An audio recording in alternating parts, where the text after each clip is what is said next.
우리 이번에는 양현규 집사님 축복할까요? 평안한 건강이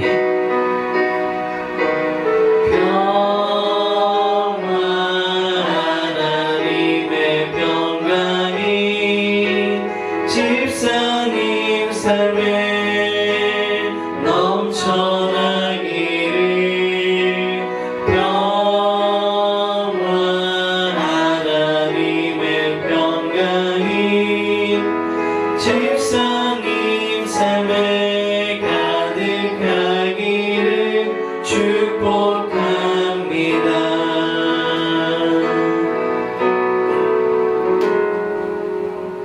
오늘도 함께 예배하는 행복교회 여러분 모두를 축복합니다.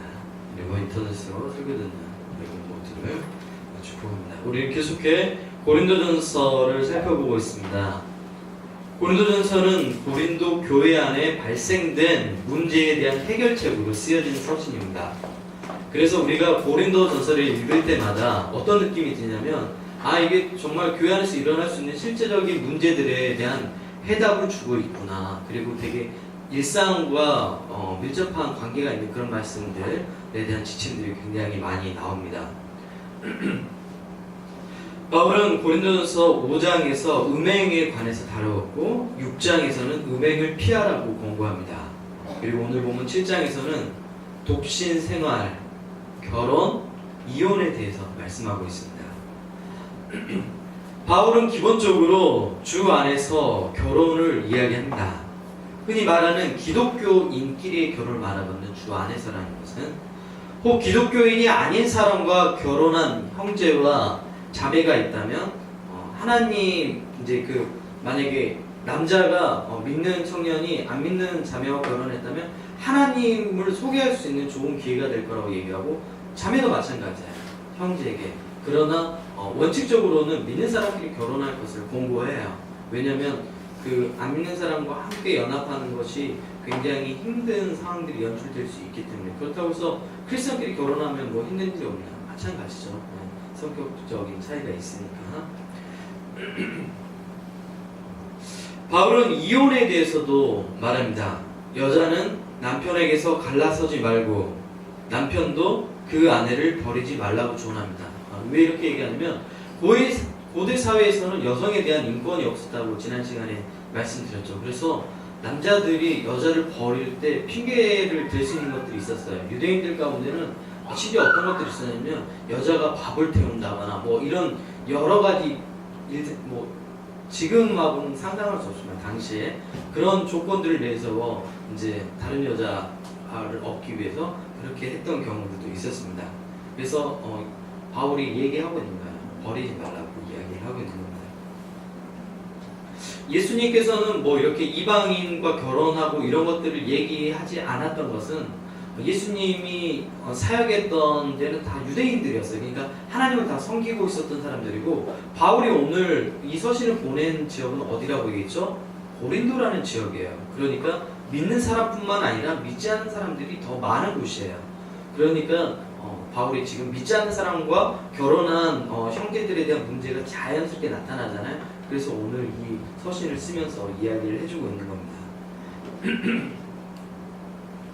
바울은 신자의 독신 생활에 대해서도 언급을 합니다. 요즘 독신으로 사는 사람들 많죠, 주위에. 특히 제 주변의 친구들 가운데 이제 마흔이 다 돼가는데 아직도 결혼 안 하고인지 못하고인지는 잘 모르겠지만 개인의 사생활이 있기 때문에 못하고라고 하고 그래서 혼자 살고 있는 친구들이 아직도 있습니다. 여기저기 소개시켜 주려고 해도 잘 안 되더라고요. 바울은 기본적으로 혼자 사는 것들에서도 굉장히 적극적으로 찬성합니다. 왜냐면 본인도 이제 학자들마다 좀 견해가 달라요. 바울이 결혼을 했는데 이제 바울의 아내 된 사람이 일찍 죽었을 거라고 추정하는 사람도 있고 바울이 결혼하지 않고 혼자 계속 살았다고 이야기하는 사람도 있습니다. 뭐 확실히 확인할 그런 방법들은 없어요. 근데 이제 중요한 거는 바울이 혼자 이제 이 서신을 쓰고 있는 동안 또 하나님의 부르심을 받아서 이방인의 사도로 이제 그 선교 생활을 하는 동안은 혼자였어요. 계속해서. 근데 자기가 혼자서 그런 일들을 하다 보니까 굉장히 그게 주를 위하는 일에는 도움이 됐다고 이야기를 하고 있는 거예요. 기본적으로 신자의 독신 생활을 찬성하지만 바울이 성적 욕구를 참지 못해 죄를 짓는 경우라면 결혼할 것을 권면합니다. 본문 9절입니다. 만일 절제할 수 없거든 결혼하라.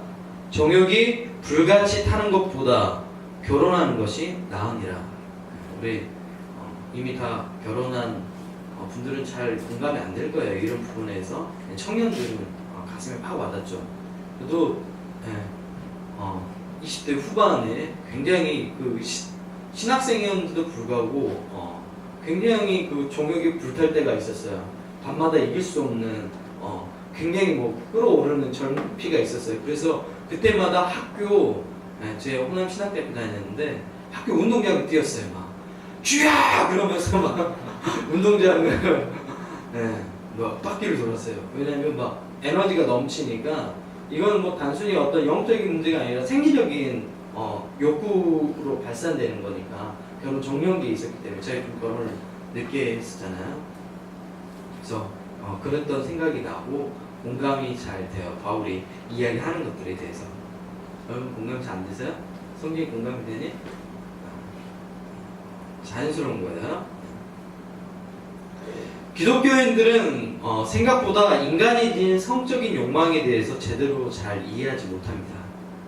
때로는 이 문제는 영적인 문제보다는 단순히 생물학적인 문제일 때가 많습니다. 결혼 정년기에 있는 남자, 여자 모두 성적 욕구가 강해지는 시기입니다. 이 시기에 결혼을 통해 이 문제를 해결하지 않으면 전혀 새로운 문제로 생겨납니다. 비정상적인 방법으로 이 문제를 해결할 때 나타나는 게 이제 성범죄에 관한 이 일들이 나타납니다. 물론 이제 결혼하고도 이제 굉장히 그 성적인 욕구를 이제 자기 욕심으로 채우려고 해서 이상한 형태로 품어내는 사람도 있지만 일반적으로 정상적인 청년들이면 결혼하고 나면 상당히 많이 꺾이게 됩니다. 기독교 역사 안에서 기독교 체계를 세운 두 신학자가 있습니다. 한 사람이 어거스틴이라는 사람이에요. 어거스틴. 또 한 사람은 토마스 아퀴나스라는 중세에 굉장히 유명한 사람이고, 어거스틴하고 토마스 아퀴나스 이 두 사람이 그 기독교를 바치고 있는 양 기둥이라고 생각하면 돼요. 그 중에서 지금 이제 얘기할 사람이 어거스틴이라는 사람이에요. 어거스틴이라는 그 성 어거스틴이라고 얘기하는데 그 신세계 백화점에 가보니까 식당이 있더라고요. 성 어거스틴. 맛있는 음식을 파는 데예요.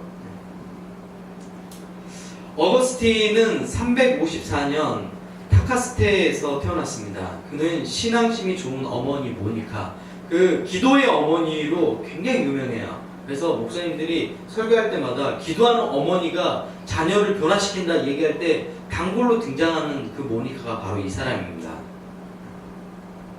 그 어머니 굉장히 신앙이 좋았어요. 젊은 시절 하나님 없이 방탕과 혼돈 속에서 살았던 사람이 바로 이 어거스틴이라는 사람입니다. 특히 397년 히포의 주교가 된 후 3년간 집필한 참회록을 보면 이 사람이 얼마나 정말 하나님 없이 정말 극단적으로 살았는지 잘 보여줍니다. 우리는 그가 회심한 유라에서도 성적인 욕구와 그 욕구로 인해 죄책감이 얼마나 그 어거스틴을 사로잡고 있는지 알 수 있습니다. 이런 방탕한 삶을 살았던 어거스틴에게 회심하게 되는 그 사건이 있는데, 밀라노의 한 정원을 거닐 때 이제 어떤 아이들이 읊조리는 그냥 콧노래 소리가 들려와요. 읊조리는.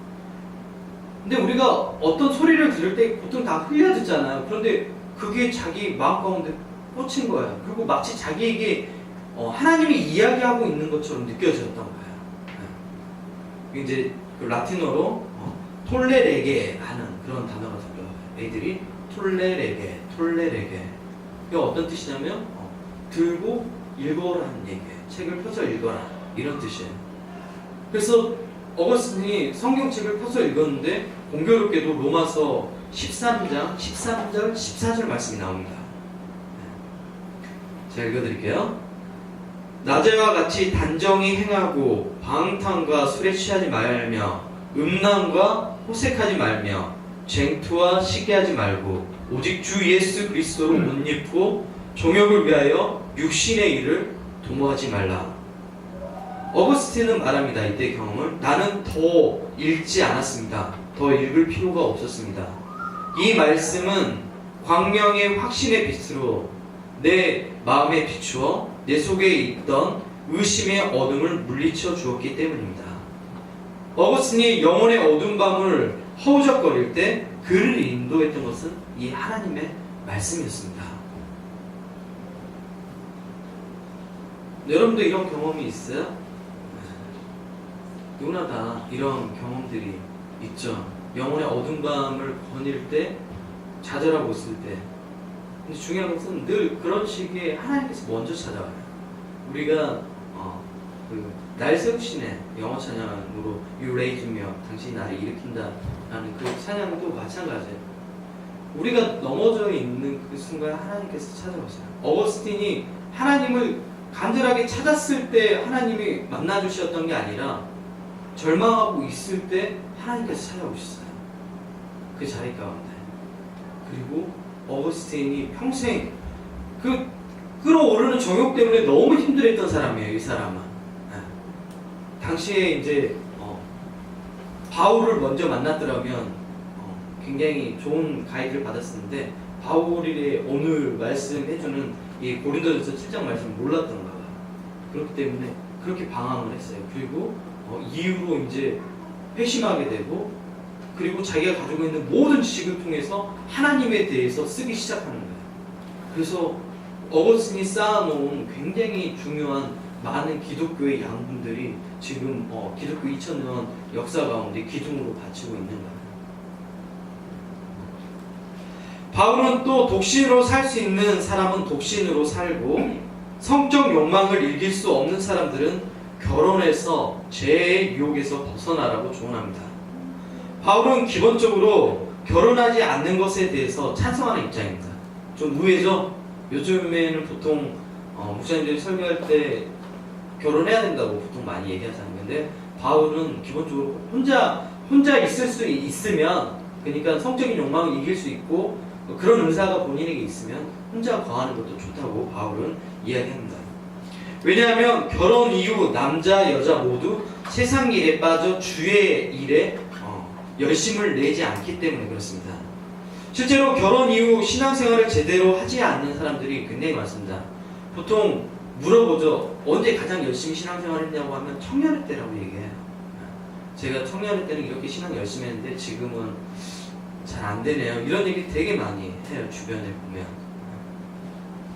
청년의 때는 하나님을 위해서 모든 것을 할 수 있을 것처럼 하다가 결혼 이후 무기력한 신앙인으로 바뀌는 사람들이 매우 많습니다. 이렇게 된 근본적인 원인은 세상 일에 관한 염려 때문에 그렇습니다. 제가 지난 설교 때 우리가 하나님을 위해 하는 모든 일이 어떤 일이라고 그랬죠? 영적인 일이다. 그러니까 우리가 하나님을 위해 하는 모든 일, 여러분이 하는 하나님에 관한 모든 일이 영적인 일이에요. 눈 감고 뭐 이상한 걸 경험하는 것만 영적인 일이 아니라 여러분이 실제로 교회에서 하는 봉사도 이것도 다 영적인 일인 거예요. 반대로 우리가 하나님 없이 내 삶을 생각하는 것이 바로 세상의 모든 염려인 거야. 내가 하나님을 빼고 나의 삶을 생각하는 것 자체가 모두 세상적인 염려인 거야. 무슨 말인지 이해되셨죠? 여러분 삶 가운데서 살아가면서 하나님을 빼고 여러분이 하는 모든 것들이 세상적인 염려인 거야. 그럼 반대로 여러분 삶 가운데 하나님을 항상 염두에 두고 뭔가 계획하는 것은 다 하나님에 관련된 일이고 영적인 일인 거야.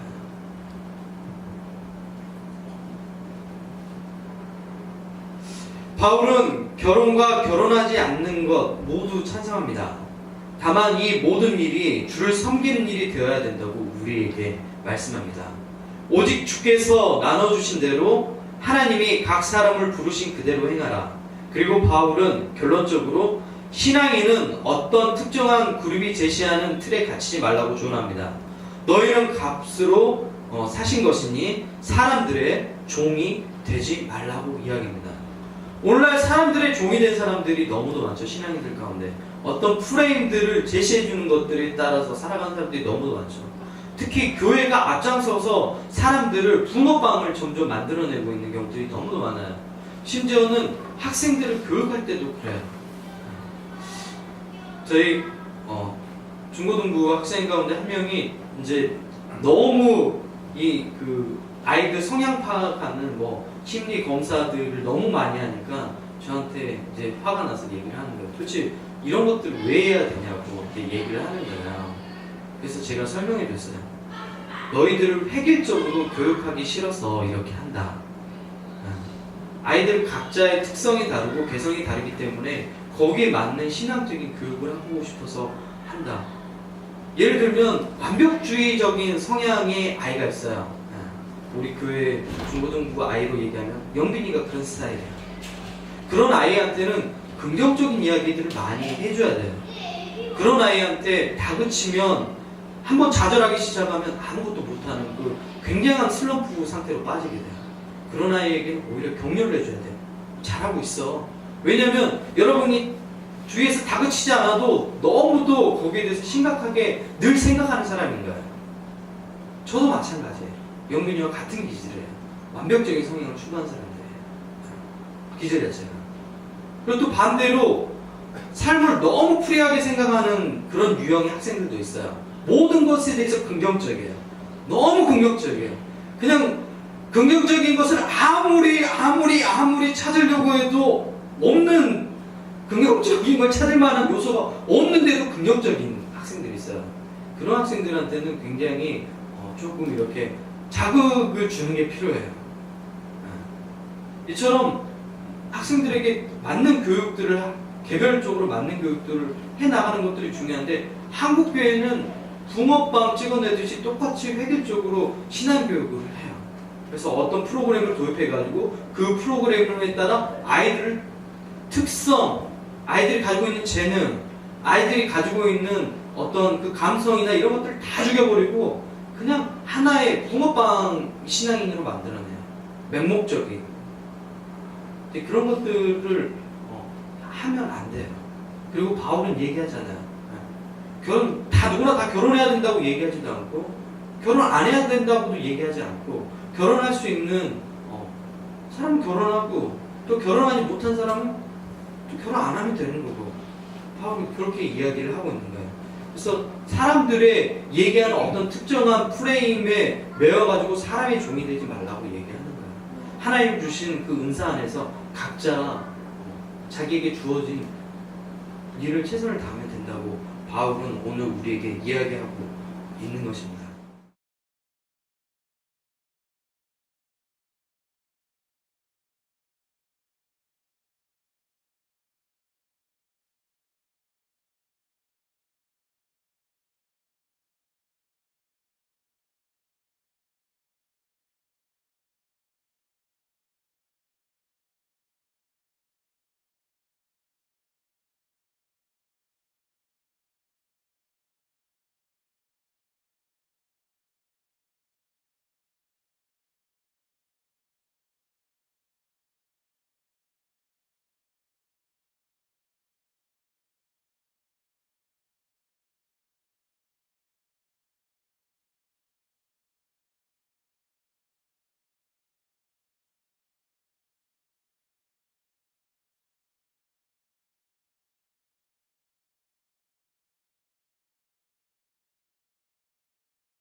우리가 신앙생활 하면서 우리도 계속 어떤 이익적인 것들만 쫓아서 가려고 많이 하잖아요.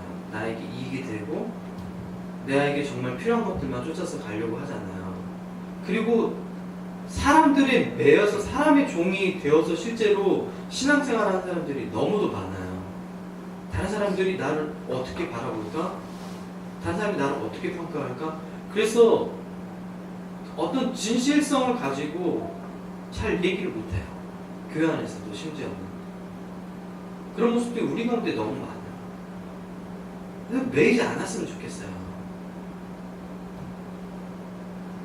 해본교회는 특히 더 그랬으면 좋겠어요.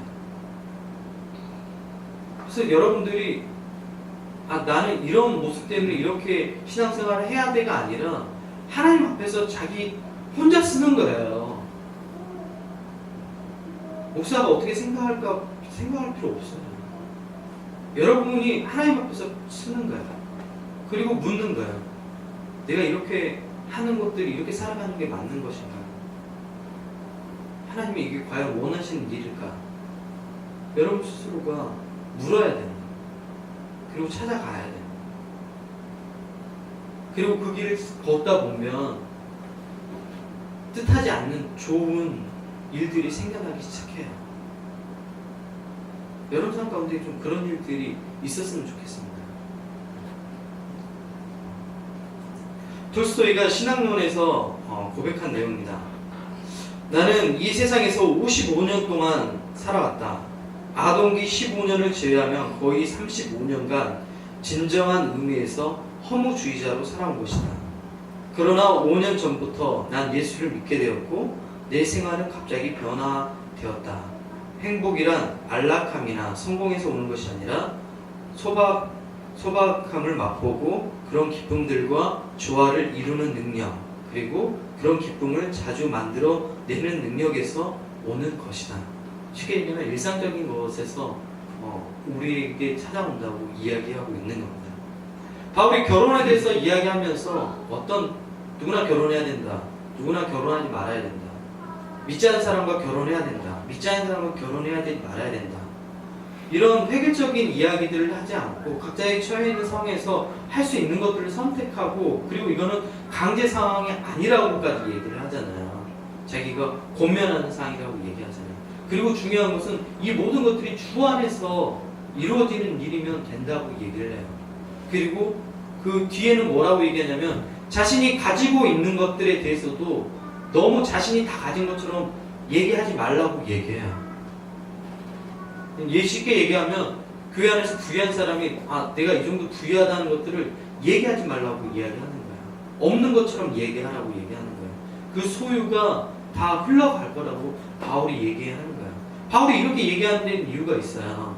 사람들이 그것들에 교회 안에서 세상의 성공에 초점이 맞춰서 모든 사람들이 살아갈까 봐 바울이 이야기하고 있는 거예요. 물론 많은 사람들이 세상의 염려 때문에 하나님의 주를 향한 염려가 사라져 버렸어요. 주를 향한 염려하는 사람들이 없어요. 특히 결혼하고 나면 더 그래요. 내 가족들을 보살피고 내 가족들을 챙기고 하는 건 굉장히 아름다운 일이지만 그것만 빠지다 보면 정말 주님을 위한 일은 못하게 되는 거예요. 가족들과 함께 주님의 일을 할 수 있는 것들을 끊임없이 우리는 고민하고 생각하는 그런 회복교회 성도들 모두가 되었으면 좋겠습니다. 기도하겠습니다.